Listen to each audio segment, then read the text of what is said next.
Bombshell information coming out of Washington, D.C., as we learn more about Obama, the role of the CIA, Tulsi Gabbard, and how they're using AI, things that most of us haven't understood on how they are getting to all of this documentation against former President Barack Obama.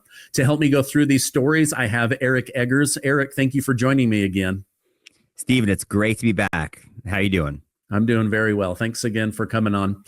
Just some background. Eric is the co-host of The Drill Down. They go deep on political corruption, the groups that are part of the deep state, the elites, the permanent bureaucratic class, those that are against MAGA, and more. He's also a writer and a political commentator. So, Eric, we're learning today that an intel report that took over 2,000 hours of interviews with 20 CIA and FBI agents concluded that former President Barack Obama was personally behind the order to start and spread the Russiagate hoax against President Donald Trump in order to help the Democrat Party, Hillary Clinton, and unseat President Trump. He then put CIA Director John Brennan in charge. He handpicked 5 CIA agents, not out in the field, but in headquarters, to lead the deception against the American people. And all of this was buried in a report that Tulsi Gabbard just found. This is where a lot of these new details are coming from. What are your thoughts on this whole Barack Obama Russiagate thing? Yeah, it's funny, Stephen, having gone through this and some of the numbers that you've shared are staggering, right? 2,300 hours worth of interviews from a report that I think has been hidden since 2017 in some arcane House, kind of committee report that now they're sort of unearthing. And, if Joe Biden's tenure was marked by the auto pen, it's interesting. I think we can now learn that Barack Obama's tenure included early use of AI, artificial intelligence, but not like the technology. Like, this is intelligence that they made up and then they use for political purposes to try to defeat who they thought would be a very real political enemy, and that's Donald Trump. It's a scandal.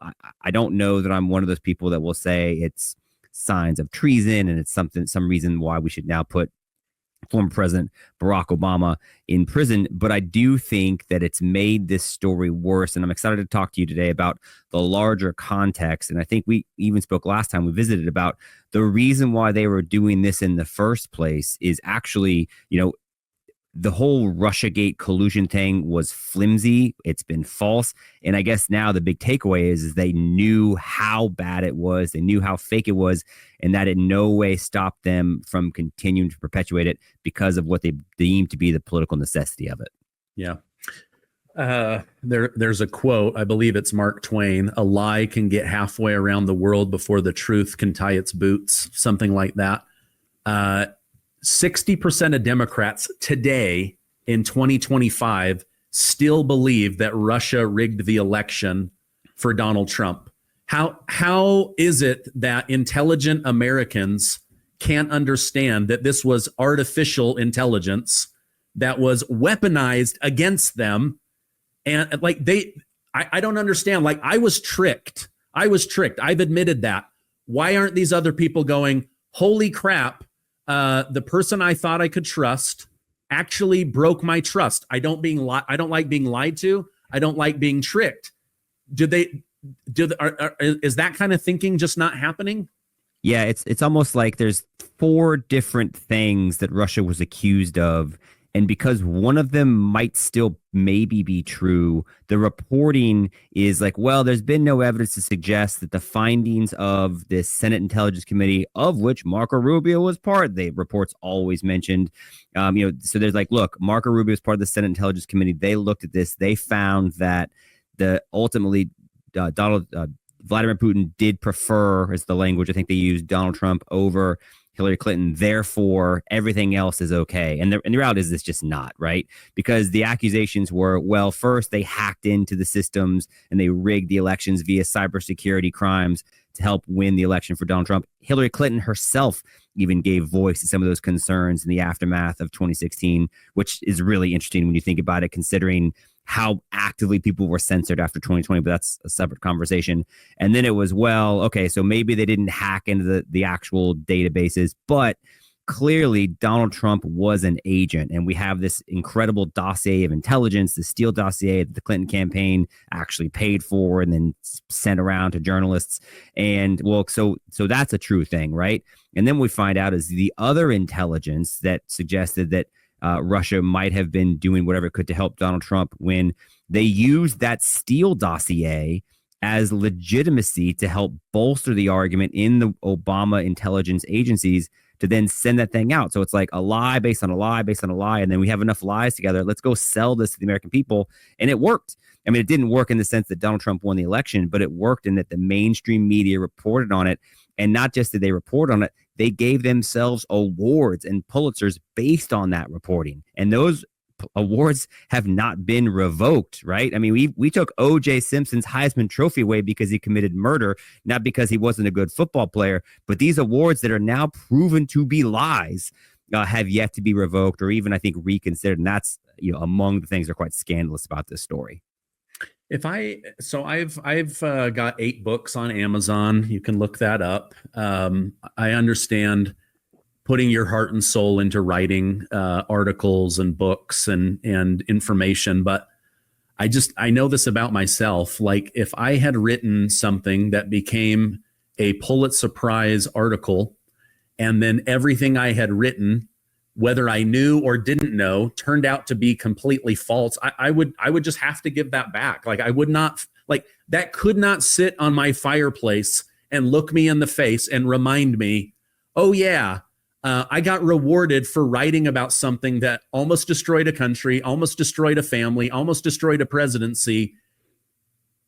But I already got the applause. I've got to keep it. Like, that's pathetic to me. So let me just say this as an author myself and as someone who hosts a podcast and as someone who kind of engages in the public sphere, I'm kind of a connoisseur of self-promotion. And I just want to say that was elite humble bragging right now. Just casually mentioning that you written 8 books. I was like, well done. Okay, first off, we're all impressed with the proficiency with which you publish works. I've written one that was really challenging. It was about the 2020 election, actually. But no, 100%, right? What you're talking about are principles and values. And because what you ultimately care about, Stephen, and I'm very interested in your story, and I think we got into it a little bit before, but why you even started this channel and this show is because you were very interested in the truth. And unfortunately, that's something that's very much lacking today. It's one of the reasons why your program is as successful as it is that's unfortunately become your unique selling proposition. There's not that many people out there who are interested in and perpetuate the truth. And the fact that these articles today about the Tulsi Gabbard revelations insist upon, like all the Axios articles, all the political articles, they like go out of their way to stumble over themselves to try to still reinforce the fact that Russia helped Donald Trump win the election.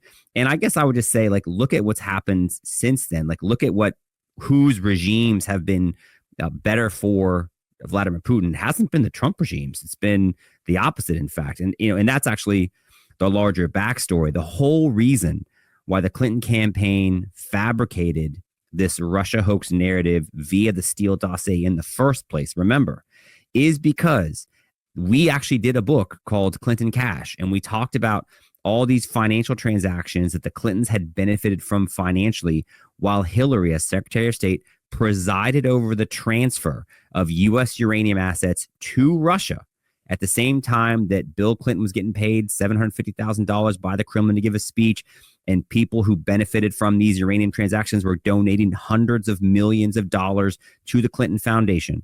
Right? That's a real thing. We report on that in Clinton Cash. The Clintons did an internal poll and they said, we have a real problem internally. People view us as a Russian asset. The Clintons were viewed as too friendly to Russia.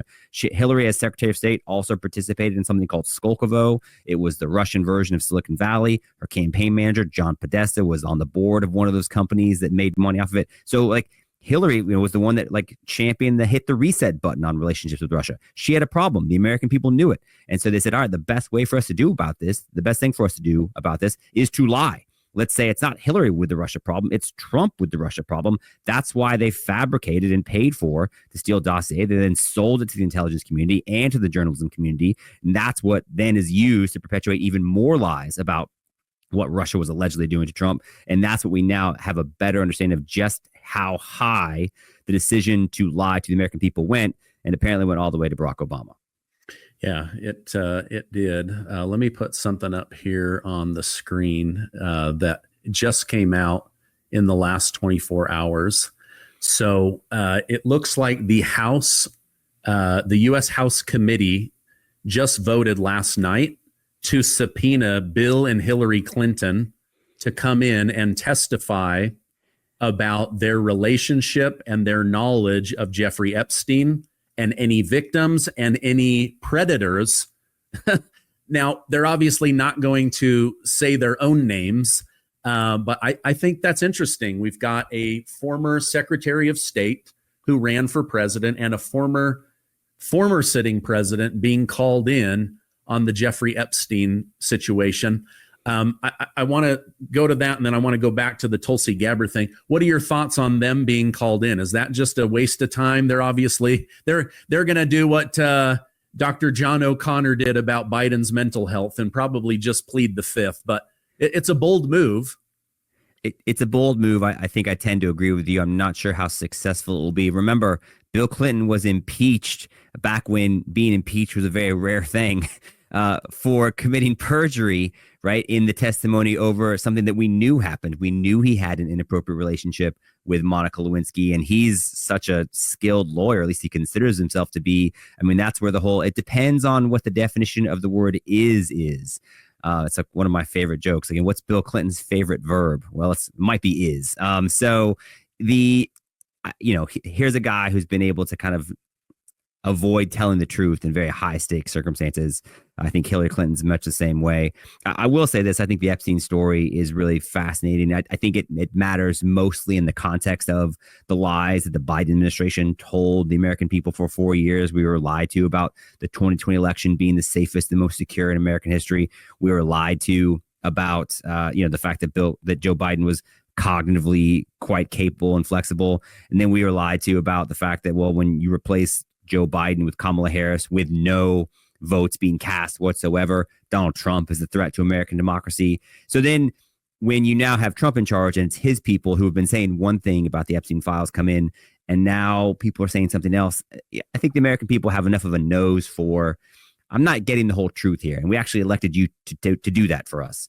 So we'll see what happens. I will say, as we've reported on this program, the Department of Treasury received records from JP Morgan and Chase in 2019 because they said, look, here's Epstein's bank accounts. We flagged over $1 billion worth of transactions that we think are highly suspicious and may be related to criminal activity, including sex trafficking. Please take a look at these. So there may not be some super secret Epstein client list. I mean, we know some lists are out there. You can buy Epstein's Black Book on Amazon, but we do know that records exist. And so I think that as Donald Trump pivots based on what he perceives to be the will of the American people, and they're asking for more transparency, those financial records that they've had since 2019 may be among them. It'll be very fascinating to see, kind of what's involved there. Okay. Yeah, I can see how Trump was trying to keep Epstein at bay because they were about to drop this giant Obama story. And now Obama's using Epstein against Trump. Oh, you're now making up this made up Russia story to avoid the fact that you're in the Epstein files. You were buddy with this pervert. They're weaponizing this against him. And yet it's Democrat judges in New York that just yesterday told Pam Bondi, pound sand, we're not giving you anything from the Epstein files. If there's a specific document or sentence or name that you want us to look through, we'll pull that, but there is no reason for us to release that. So now they're handcuffed, and I bet you Trump gets blamed, even though it's these judges in SDNY that aren't releasing the Epstein stuff. So listen to this, and I'm going to break some news on this program for you, Stephen. So Ghislaine Maxwell, right, Jeffrey Epstein's partner, is in prison, in a federal prison in Tallahassee, Florida, where I live. And my understanding is that Pam Bondi and Department of Justice officials are interviewing her in prison, or they're going to be transferring her. But there is an effort to speak to her, and I think there's been some news about that. That's not the news I'm breaking. The news I'm breaking for you and your audience is in Tallahassee yesterday, they arrested the mascot at Chuck E. Cheese. So there's photographs of Tallahassee Police Department official carrying out like a Chuck E. Cheese costume person in handcuffs. They're arrested for like credit card fraud. But, I tweeted, I was like, look, I thought Ghislaine Maxwell was the most notorious criminal in Tallahassee. It turns out it's actually a fluffy mouse. But, all kinds of criminals in my neck of the woods, and Ghislaine Maxwell is I think, being interviewed, and we'll see what happens with her. But maybe that can shed a little bit more light onto, what the actual story is here. Yeah, here's the Chuck E. Cheese. Wait a minute. You got it. You guys are so quick. That's not a real mouse. It's someone in a costume. My thing is, dude, you know where this person lives. Like, you don't have to torment the children. Like, you could have got him at his house. Yeah, good point. Good point. The thing that's hard is Ghislaine Maxwell may say whatever she thinks might reduce her prison sentence. And so on the one hand, she has empirical knowledge and firsthand evidence and all of that, but at the same time, she may say whatever she wants in order to get out. I want to go back to the Tulsi Gabbard situation. I was reading just today that Tulsi Gabbard has this like secret Doge-like team of geniuses, and they're actually using AI to comb through all of the classified and declassified documents. And that's how they're able to find these missing puzzle pieces. This report about these 20 CIA and FBI agents saying, we know that Obama was behind this. We were uncomfortable. Now they say whistleblowers are going to come forward. The former U.S. District Attorney for Washington, D.C. said he would definitely put all of this in front of a grand jury, and he would go after Obama first. There's talks about this ending up in Florida because of the precedent that was created by Jack Smith with the Mar-a-Lago documents. Do you think this ends up in a grand jury? I don't, because just based on what I understand, if they really wanted to be those people, they could have been those people with Hillary Clinton and the mishandling of the classified emails. I mean, I had so many military people reach out to me in 2016, and they said, look, I worked in the military for handling classified information. And if I had done a fraction of what she has done, not only would I have been fired, I would be facing prison time. So I actually think, despite the whole Donald Trump's the threat to democracy, Donald Trump is the one that wants to persecute political opponents, the opposite's clear too. It's just like the Russiagate thing, right? Like, Hillary's the one with the Russia problem. They lied and said the opposite thing. They said Donald Trump was the one. The Biden administration has prosecuted Donald Trump. The Biden administration is the one that went after its political opponents. Not only did they go after their political opponents, they then took one of the lawyers who was bringing charges against Donald Trump, the prosecutor from Fulton County, Fannie Willis, and they let her walk the red carpet at the White House Correspondents' Dinner like she was a celebrity. I mean, in what other democracy, in what other civilized world would someone who's persecuting a political opponent of the sitting president be celebrated, not for like as a celebrity, not because they're like just some dispassionate lawyer? That's insane. But Donald Trump has never shown a willingness to do that, despite all the allegations to the contrary. I think that's honestly what gives him the moral high ground. And in my opinion, unless you have like real clear evidence that a serious crime was committed, then I just don't think it's good for the brand, the country, society. I don't think we want to be the ones perpetuating this whole like put the former president in legal justice. I also think, based on, I'm not a lawyer, but everything I've seen suggests that he has, as a former president, some level of immunity that would keep him from any real prosecutions. Yeah, Whoopi Goldberg said yesterday, yeah, he probably did it, but he's got presidential immunity, which was just backed up in the Supreme Court thanks to Donald Trump. So, Donald Trump, you just sealed your own fate. So, and I always take all my political advice from Whoopi Goldberg. Well, you should take it now, because it sounds like that's the next show to get canceled based on the White House spokespeople. So they're like, Whoopi, whatever you got, bro, now is the time. It's like Sister Act 3 ain't coming. You might have one more season of The View. Let's get this bad boy out there, because that, it's a very different time for media entities in these TV shows, and they are losing their minds over it. Yeah. They're It's interesting. They're all closing down at the rate of USAID, just not able to be propped up anymore. I think you might have just broken a story. Like, was USAID a secret advertiser on the Colbert Show, and that's one of the reasons why it's going off the air? I don't know. I wouldn't rule it out though. I mean, I just don't know why. I think it's CBS. Why would they allow a show to lose $40 million a year? Like, I don't let my show lose $40, let alone 40 million, pretty crazy. All right. One person that is taking this serious is the person who used to be in Tulsi Gabbard's role, James Clapper, the former head of the Department of National Intelligence. He went on CNN and said he's taking this very serious and he's actually lawyering up. Let me go ahead and run this. When the director says that she's referred these filings to the Justice Department for criminal investigation, tonight we're told they formed what is called a strike force. Do you have concerns that they will attempt to prosecute you? Well, certainly I do. After 8.5 years of this, and I don't know of an intelligence product that was more scrutinized, more investigated than that product was by numerous people. It's very disconcerting. It really is. And I take seriously when the President of the United States accuses me of being a participant in a treasonous conspiracy, which is ridiculous. Yeah, what's your reaction to that? It's ridiculous. It is untrue. So what will you do if they come after you? What is your plan? Well, I'll lawyer up, I suppose. Already have. You've already hired attorneys in anticipation that this Trump Justice Department could try to prosecute you. We've had sort of perpetual attorneys since I left the government in 2017.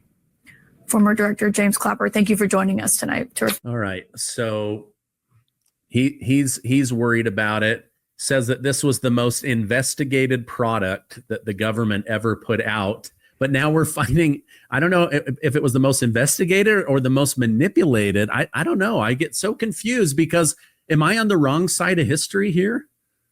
I don't think you are. I think, unfortunately, James Clapper is. And, to quote Arrested Development, I think James Clapper has the worst blanket attorneys, because if he's really had attorneys for this long, they should have got him a pardon. Like they got these pardons for the people on the January 6th committee, because, and I don't know, but it wouldn't shock me if James Clapper was one of the 51 intelligence officials who signed onto the document suggesting he was. I'm going to bring that up. I thought so. So bro, I'm sorry that we, there's not the thou doth protest too much. It's like, this is the 8th time you've been wrong about this or have lied to us about this. And your use of the phrase treasonous conspiracy, but what phrase would you like us to use? You guys fabricated this intelligence to try to defeat a political opponent in 2016. You fabricated more intelligence this time to successfully help suppress information that led to the defeat, maybe, of a political opponent in 2020. And we now know that the former president was involved in at least one of those decisions, and a lot of his political appointees in the intelligence community helped contribute to the latter. So, I don't think people are wrong to suggest that there has been at times something like a concerted effort to keep Donald Trump out of the White House. In fact, it was on the cover of a magazine after 2020. They're like, look, this is how we all work together to keep Donald Trump from winning. And they're like, okay, well, you said that's what you did. And we changed the rules of the election, and we fabricated intelligence, and then we lied to people. We kept information being actively suppressed on social media. And then we shut down any dissent after the election on social media. And then we deplatform people. I mean, if you really take a step back and look at it, treasonous conspiracy might actually be an appropriate use of the language. I don't know what the legal threshold is, but it certainly was a conspiracy. And I'm sorry for James Clapper that he did not successfully win a pardon like one of the Biden family members or even Adam Schiff. Yeah. You brought up Arrested Development. That's one of my favorite things. Go talk to my lawyer at blah, blah, blah. What? Blah, blah, blah. And then it shows them walking in Bob, Lob, Law. I love that. James Clapper was one of the people that told America that the Hunter Biden laptop was fake, that it was a Russian plant. He knew that it was fake and continued to push forward this lie. And then when he was asked on an interview if he felt good about that, he said, well, I do, because I just don't trust Russians. So you lied to the American people because you don't trust Russians. So you made yourself untrustworthy to get back at people you don't know that happen to be of Russian descent. Make it make sense. His real answer is, well, it worked, didn't it? Like, you see what we got. So I actually think I was an A+ job. I expected to get kind of a payoff from the Biden family for it. No, again, these are the people that Donald Trump poses this existential threat to, because he just doesn't play those games. He doesn't do all the deep state stuff. And, and they know it, right? And so that's why I think people, if you understand how different things are under Donald Trump, then all the efforts they went to, and by they, I mean like the collective they, the intelligence community, the permanent political class, the unelected lawyers in Washington, D.C. This is somebody who, they fabricated intelligence in 2016. They tried to impeach him. They did impeach him multiple times when he was president. They brought 4 different charges with, I think, hundreds of years worth of prison time on the table when he was out of office. They tried to shoot him twice, at least.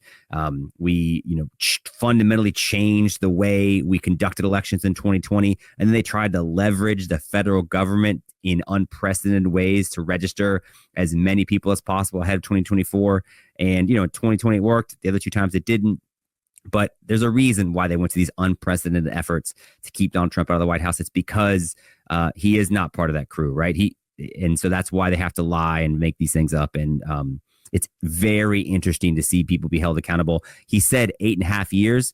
That report that we now know, like, there were whistleblower concerns about the Steele dossier and about the, these efforts to kind of suggest Donald Trump was a Russian asset. That's been hiding in like a House committee basement for 8 years. So, a lot of these things are coming to light now. It's a really interesting time. Yeah. I get so confused, it's my job to try to see through the truth on behalf of my community. But, I remember during the whole Stormy Daniels thing, she put in writing in multiple places that they never had an affair. Then after the trial, she said, oh, I guess it didn't work. We didn't get him. But then during the trial, she said he was so good in bed, she fainted. So how do I see the truth of what's going on? Right now, they are saying that, yes, Donald Trump's name is in the Epstein files, but maybe not for the way that people think. In fact, new reporting out today, Jeffrey Epstein, in his own legal documents, believed that Donald Trump was the whistleblower that threw him to the wolves in 2005 and ruined everything. Ruined his operation there. So author Michael Wolff reveals that Jeffrey Epstein discovered it was Donald Trump who blew the whistle on his bad behavior. Your thoughts on that? If that's true, and I don't know. The whole Epstein thing to me still kind of boggles my mind. They did a 3-year investigation with the Palm Beach Sheriff's Department, and they brought all these charges, but then somehow he only gets sentenced to 13 months, and it's like work release 6 days a week, 16 hours a day. And then even when he gets to New York and he has to have his trial to be registered as a sex offender, there's been reporting that they had mountains of graphic evidence, but the Manhattan DA asked him to get the lowest level of registration and the judge is like, this is unprecedented. Why would we do that? So it seems like he's kind of gotten leniency sort of at every turn. And there's, obviously allegations he's been part of an intelligence asset operation on behalf of who knows. But all that to say, Donald Trump clearly had a public relationship and a friendship with him at one time. And that at some point that obviously changed. And there was a very public breakup. Some suggested it's about a Palm Beach real estate deal. It may have, in fact, been Donald Trump's personal distrust and dislike for the lifestyle that Jeffrey Epstein led and helped others participate in. But if that's true, and if it's true that Donald Trump actually was the whistleblower, my question to you, Stephen Gardner, do you think you would hear about it anywhere on center mainstream news outlets? No, the only thing you're going to hear is Trump's name is in the Epstein files. That's exactly right. That's exactly right. That will be the story, and it wouldn't be he's the whistleblower, he turned him in. You would never hear that. Yeah, there's actually a video out there of one of the lawyers representing Epstein victims, and he said Donald Trump was actually very helpful to us in gathering details. Then 2 days ago on CNN, you had another lawyer of the Epstein victims. He said, I represented 20 women who were taken advantage of by Jeffrey Epstein. Now, I can't personally link Donald Trump to any of this, but we know what he was doing. Wink, wink. Like, no, you don't. You've got 20 people that just told you he has no involvement. Then CNN brought on another guest where they said, okay, you had an interaction with Donald Trump. What happened? Well, Jeffrey Epstein offered me a job. He had me come in late at night to the office. It was really scary, but I needed a job. And out came Donald Trump. And then CNN's like, and then what happened? And, oh, he went into a different office. Like, it was nothing burgers. CNN's ratings are so terrible. They're literally bringing on these like gotcha nothing burgers. I don't know. Yeah, we actually interviewed Jeffrey Epstein's an attorney who represented Jeffrey Epstein, a guy named David Schoen. He'd also represented Donald Trump during his second impeachment trial, I believe. And David Schoen told us on our podcast, he said, listen, first off, he said he didn't think Jeffrey Epstein killed himself, which it's interesting that that's his lawyer's opinion of it. But he also said that there's no way he could have represented Jeffrey Epstein if Donald Trump had been implicated in any criminal activity as part of the Epstein files, because he'd also previously represented Donald Trump. So he said, I mean, he's the one that, and he's a lawyer. He's a very accomplished lawyer. He says, look, the fact that I was able to represent both men without a conflict is evidence that Donald Trump is not implicated in any of these wrongdoings. And so, again, as a non-attorney, I find that to be a significant piece of information. That's not one that you hear repeated in most reporting on this. In fact, it seems like they're doing whatever it is. Now everybody's all hopped up about some alleged birthday card and cartoon that was drawn. I mean, as if now all of a sudden, so what does that even mean? Okay, so let's say he did write a card to Jeffrey Epstein in 2003. Like, in what world is that relevant to anything else? We know they were friends. But that does not prove anything else. And so to me, the fact that that's now become the topic of conversation suggests that they sort of have given up on making it about anything else. And that letter that the Wall Street Journal or birthday card that now they're being sued for $20 billion. It was written with a typewriter. Like, you think Donald Trump was like, you know what? Let me go ahead and just type out this secretive birthday card and then draw a naked lady around it. Show me one other birthday card like that. I mean, Donald Trump right now, he's famous. If you send him something, he literally writes over the top of what you sent him, signs it, and mails it back to you. Like, he doesn't even take time to get a fresh piece of paper. He literally just writes on the thing that you sent him, signs it, and sends it back to you. No, you've got it wrong. He's doing like the Angela Lansbury from Murder, She Wrote. He's getting out a new piece of paper. He's throwing the old typewriter. He's having at it, his background music, and he's going to do a little doodle around. No, I think that's, the narratives are kind of ridiculous on their face, but here we are. Yeah.